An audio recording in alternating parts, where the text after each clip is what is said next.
They tell you the desert is a furnace, but the real danger is the crushing isolation of the night. I spent 25 years in the Border Patrol, tracking everything from desperate families to hardened cartel smugglers. Then, on a moonless Tuesday, my dashboard lit up with a silent alarm that changed everything. The silence of the deep desert is heavy, like it's pressing against your ears. I grabbed my gear and stepped out into the freezing dark, ready to find the breach. There were no coyotes, no wind, just the crunch of my own boots on the gravel. I found the breach where someone had cut the tension cables on the barrier. The dust told the story clearly. 6 people, 1 smuggler, and 5 migrants. They were already exhausted, their sneakers worn flat, trusting their lives to a guide. For 2 miles, it was a textbook track, and I was definitely gaining on them. But around the 3rd mile, the story in the dirt started to change. The smuggler stopped, and the group clustered together in a chaotic, panicked jumble. The smuggler had turned around, facing the way they came, but he wasn't looking at me. When they started moving again, the shuffling was gone, replaced by blind, uncoordinated terror. A cold knot formed in my stomach because they weren't running from the law anymore. I found a full water jug, a coat, and a backpack, all discarded in the sand. They were shedding everything that slowed them down, desperate to move faster. I tried to radio dispatch, but there was nothing, just dead air and a hollow click. I followed the trail into a wide, shallow arroyo, a natural funnel of limestone. In the center, I found their gear arranged in a perfect geometric circle. It didn't look like a chase. It looked like a ritual, a boundary against something. 6 men walked into that ring of gear, but only 2 walked out? There were no drag marks, no signs of a struggle, just nothing. The ghost of my old partner flared up in my mind, but I forced it down. I followed the 2 sets of tracks, but the migrants' prints started to change. The sneaker sole disappeared, replaced by a bare foot, then something with 3 claws. The stride length was over 6 feet, and I realized I was tracking a monster. I found the smuggler huddled in a shallow cave, shaking like a leaf. He had a pistol, but it was hanging limply by his side. His eyes were wide and unblinking, reflecting my light like a wild animal. "I'm here to get you out. Just drop the weapon." It put on his skin. It wasn't him. "Turn off your light. If it sees the light, it'll know we're here." "I'm turning it off. Just stay quiet." It used my mother's voice. She's been dead for 10 years. It was calling to us, begging me to wait in the dark. His arm was too long. His skin was freezing cold. I heard his bones breaking as he ran beside me. We stay here. We wait for dawn. When there's light, we walk out together. "Elias, man, my radio is dead." "Where are you?" "I twisted my ankle. I can't walk." "Come help me. Just give me a light." "Don't. Listen, it wants you to look. If you step out there, it takes you. It's tearing my legs. Help me." "Why did you leave me?" It's over. The sun is coming up. We made it through the night. I stepped out into the morning light, my body feeling like it had been through a war. The wash was empty, just sand and stone under the rising sun. The silence was back, but it didn't feel the same anymore. I looked down at the ground, and there they were. The massive 3-toed tracks were gouged deep into the dirt. They paced a perfect circle right where we'd been hiding. Mateo stumbled out behind me, looking like he'd aged 20 years overnight. His hair had turned white at the temples. He looked at the tracks, then at me, and just gave up. He didn't say a word, just turned around and put his hands behind his back. He wanted to be locked up, anywhere with walls and lights. He never wanted to be out here again. I cuffed him and gave him what was left of my water. We walked past that circle of gear, and in the daylight, it just looked pathetic. It was a useless little barrier against something that didn't care. When the transport agents showed up, I handed him over. I filed my report, but I left out the monsters. I knew what happened to agents who started talking about things like that. The next morning, I turned in my badge and my rifle. The chief tried to talk me out of it, said I was the best they had. I just shook my head, packed my locker, and walked out. I live in the city now, surrounded by concrete and streetlights. I don't go camping, and I don't leave the city limits. And I sleep with every single light in my place turned on. People think the wilderness is just a playground, but I spent 25 years reading the dirt. I know there are lines out there you aren't meant to cross. If you're ever out there and the world goes silent, don't stop. If you hear a voice you know calling your name, don't look back. Just turn around and walk away, because it's hungry. People think the wilderness is a playground. They think the deep forests and the vast deserts are empty spaces waiting to be explored. They buy their expensive hiking boots, their GPS watches, and their survival gear. They walk out into the unmapped territories, believing they are at the top of the food chain. But I spent 25 years reading the dirt. I know the truth. There are lines drawn across this earth. We build fences and walls, and we call them borders, pretending they separate nations. But the real borders are much older. They are the invisible lines where the human world ends and the deep, ancient dark begins. We are not meant to cross those lines. If you ever find yourself out in the deep wilderness, miles from a paved road, and you notice the wind has stopped dead, if the crickets go silent and the temperature plummets, if you see tracks on the ground that don't make sense, or find a pile of gear abandoned in the dirt for no reason, do not stop to investigate. Do not turn on your flashlight. And if you hear a familiar voice calling your name from the absolute dark, begging for your help, I pray you have the strength to turn your back and walk away. Because whatever is calling out to you from the unseen wilderness, it isn't human. And it is very, very hungry. I know the truth. Stay safe out there. I know what you're thinking, that the world is safe and mapped out. But I've seen the places where the map just ends. People buy all the fancy gear and think they're at the top of the food chain. They don't realize they're just walking into someone else's territory. I spent 25 years reading the dirt, learning what the desert hides. And let me tell you, the truth isn't something you want to find. We build our fences and call them borders, but those lines are just pretend. The real borders are ancient, and they mark where the dark begins. You cross those lines, and you're not in our world anymore. You're in the deep dark, and it doesn't care about your laws. If you're out there and the wind just stops, you need to listen.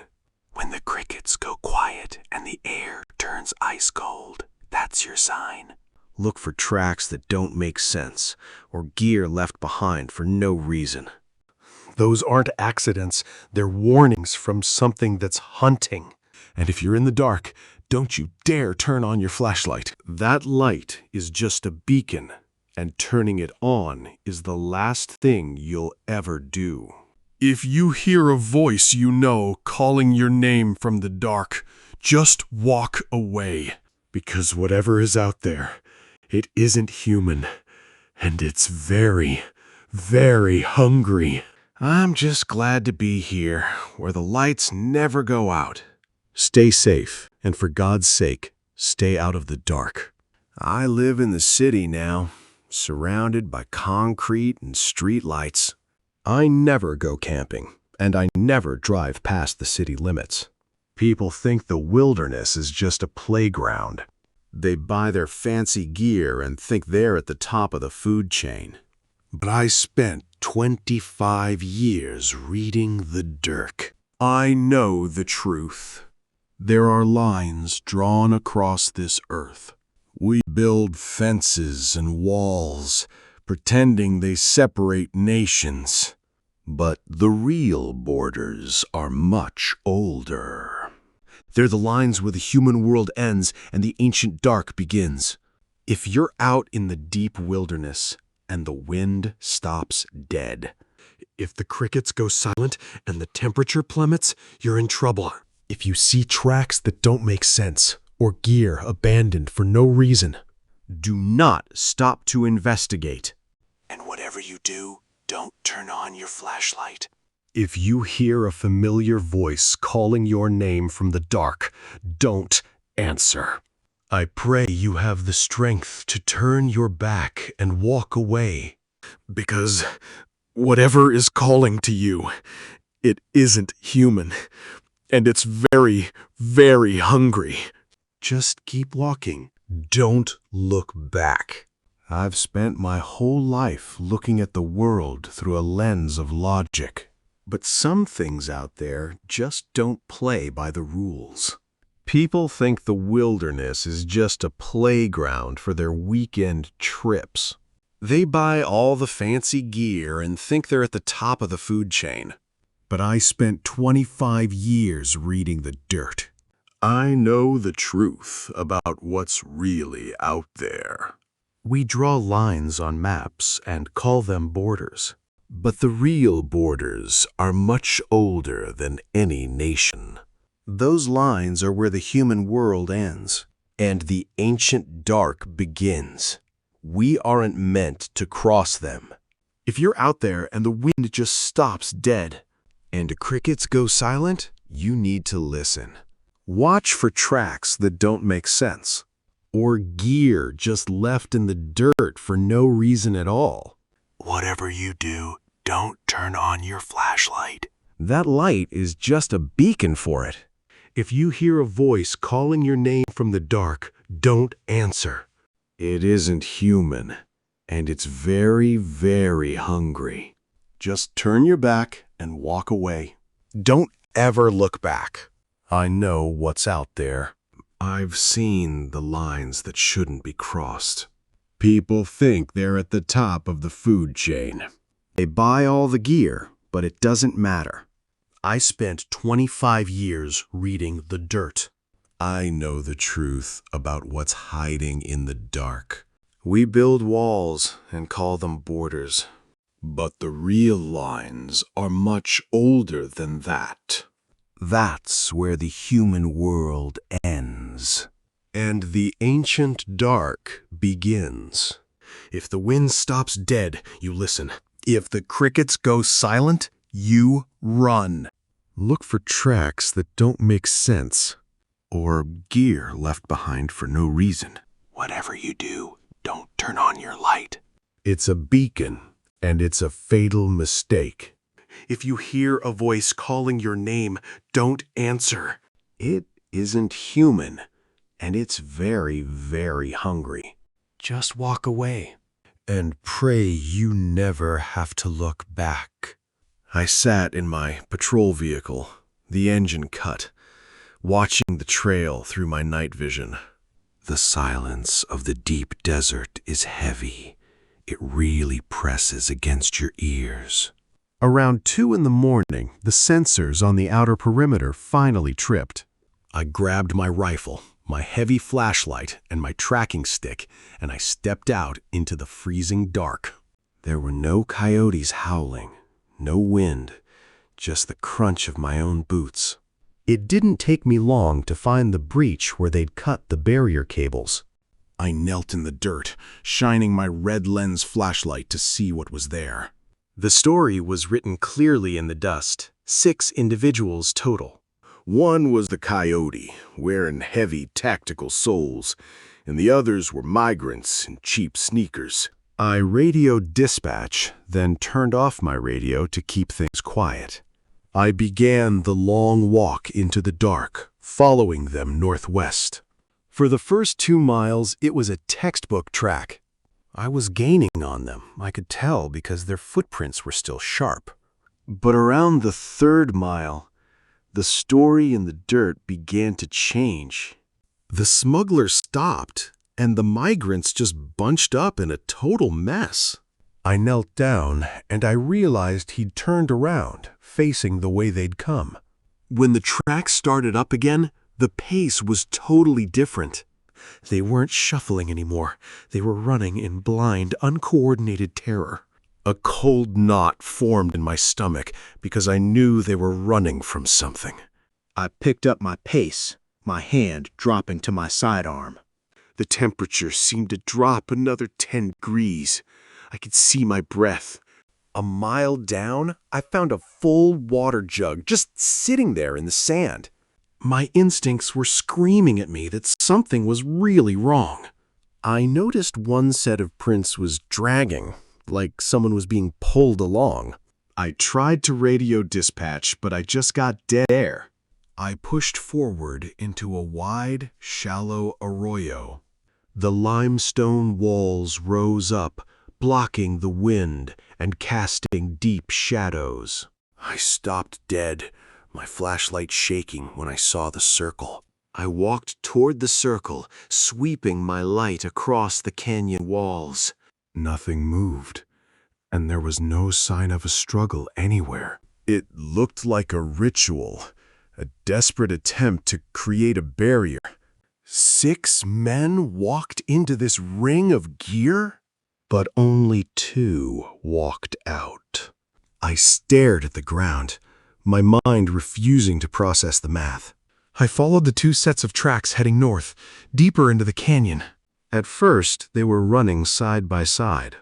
But as I kept walking, I realized I was no longer looking at a human track. The heel of the bare foot began to narrow, striking the dirt with incredible force. The toes began to fuse and lengthen. By the time I walked another 100 yards, the footprint had only 3 massive clawed toes. I drew my sidearm, keeping my flashlight low. I should have turned back, but I couldn't leave that smuggler out here. I followed the strange, heavy tracks as the canyon narrowed. Huddled in the deepest corner of the recess was the smuggler.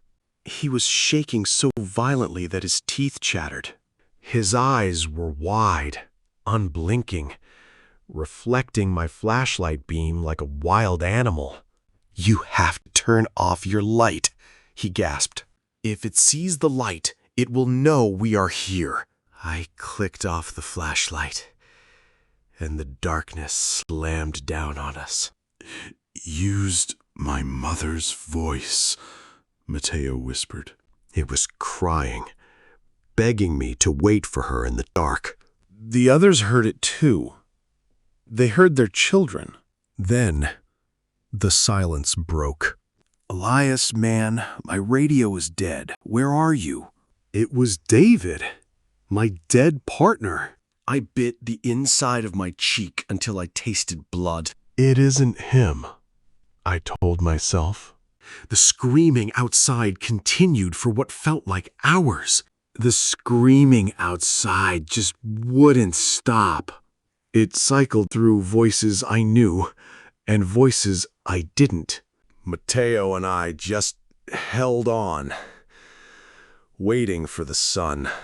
Finally, the air started to thin. A bruised purple light crept over the ridge. Then, the screaming just stopped. I waited until the sun was fully up. My joints were screaming, but I had to move. I stepped out, rifle still in hand. The wash was completely empty, but the tracks were still there. They were gouged deep into the sand right in front of us. Mateo stumbled out behind me. He looked like he'd aged 20 years overnight. His hair was stark white at the temples. He didn't say a word.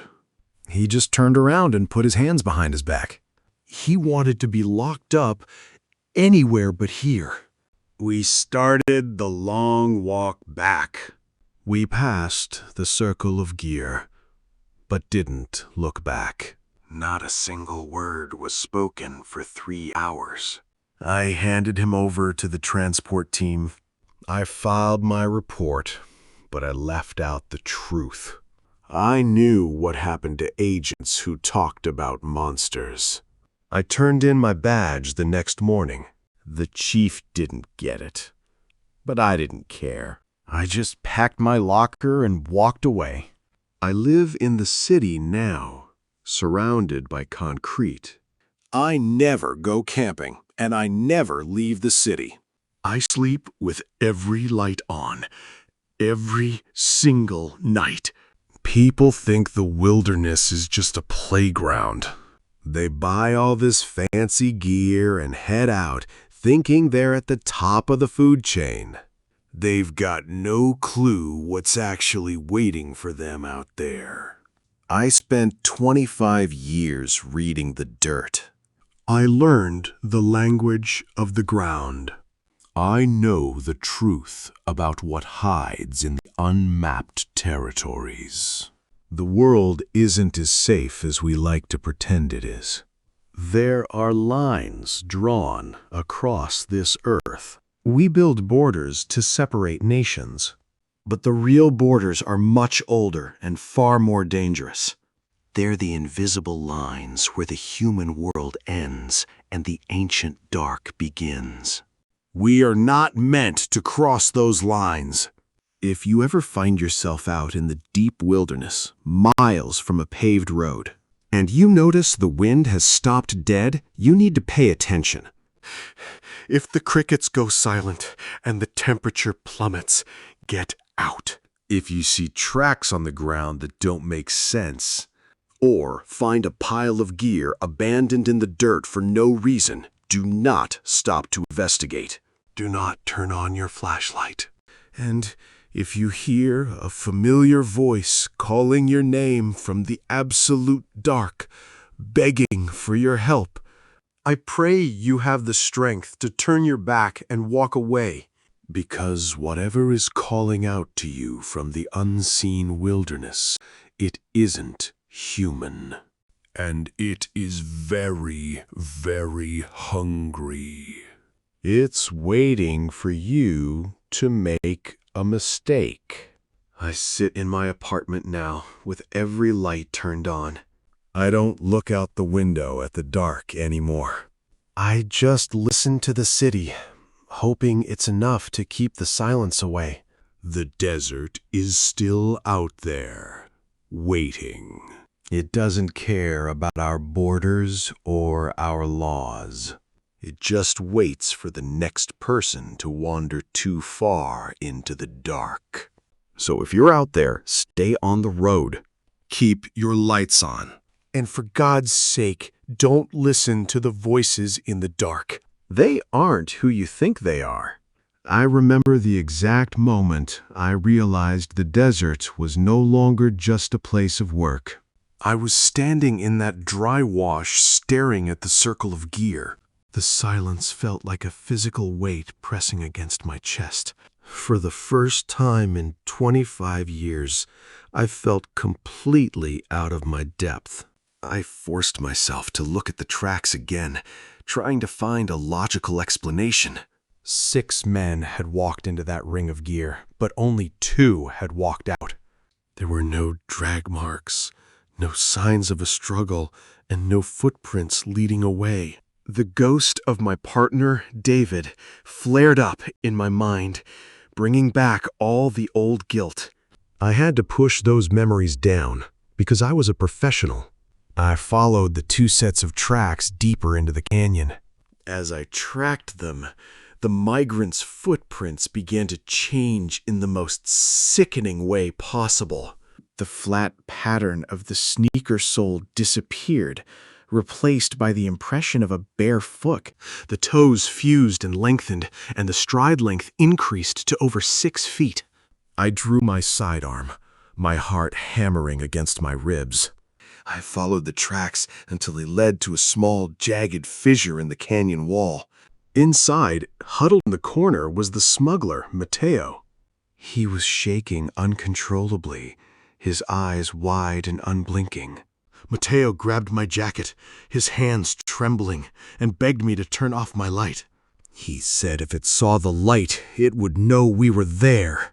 I hesitated, but the sheer, raw panic in his eyes convinced me.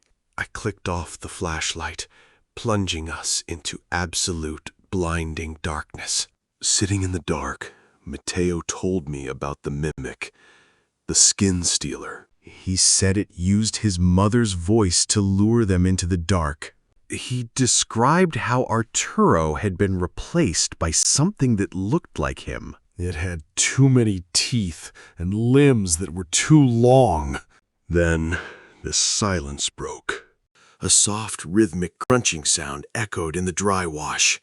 They paced back and forth in front of our cave. Then a voice called out from the dark. It was David, my dead partner, calling my name.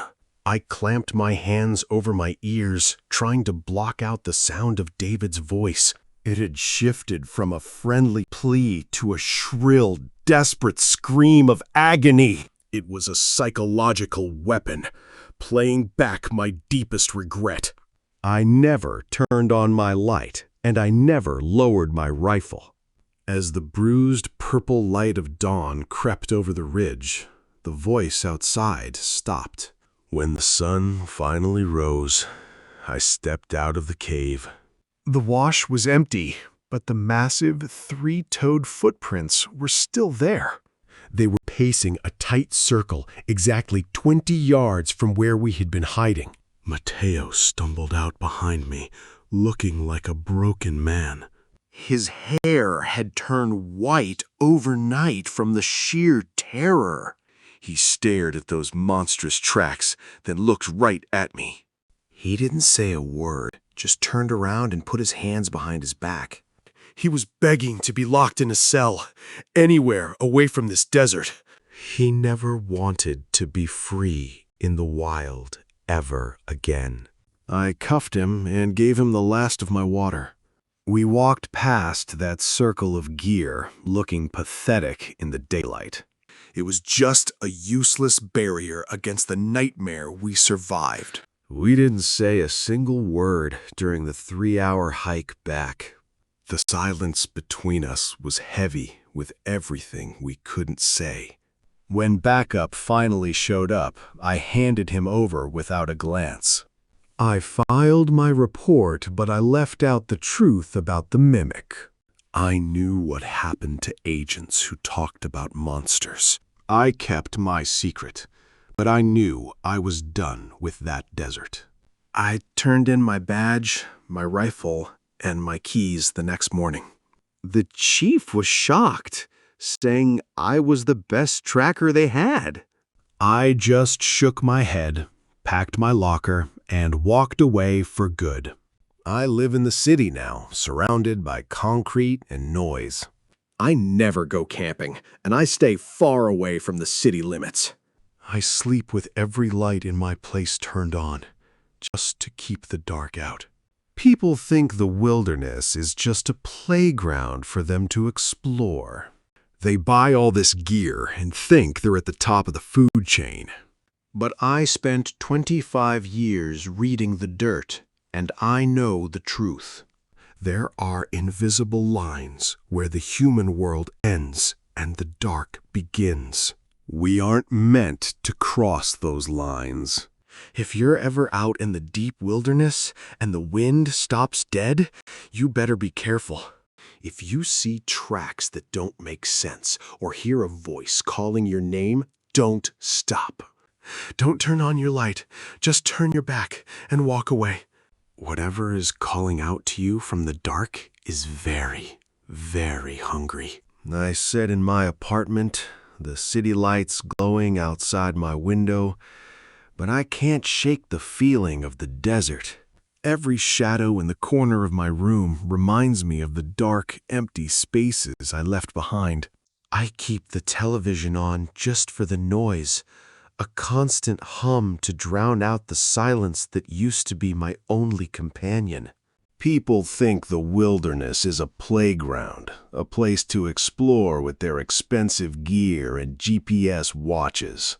They believe they are at the top of the food chain, but they don't know what I know. I spent 25 years reading the dirt, and I know the truth about what hides out there. There are lines drawn across this earth, invisible borders where the human world ends and the ancient dark begins. We aren't meant to cross those lines.